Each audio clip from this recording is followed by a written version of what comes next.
शब्दाची जात काय आहे? सर्वनाम. सर्वनाम कशाला म्हणायचं? इथे उदाहरण दिलेत आणि सर्वनाम कशाला म्हणायचं ते पण दिलंय. तर सर्वनाम कशाला म्हणायचं मी सांगतो. इकडे लक्ष द्या. गौरव इकडे लक्ष द्यायचं. इथं बसल्यानंतर स्ट्रेट इकडेच फक्त समोर लक्ष द्यायचं. इकडं तिकडं काय बघत बसायचं नाही.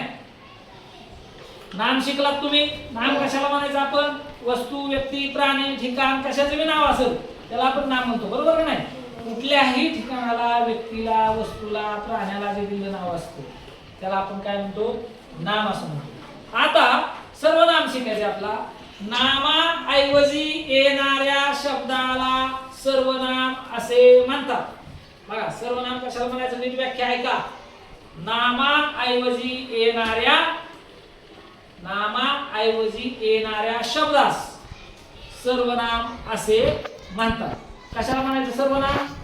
सांगा. बोला. नामाऐवजी येणाऱ्या शब्दास सर्वनाम असे म्हणा. नामाऐवजी येणाऱ्या शब्दास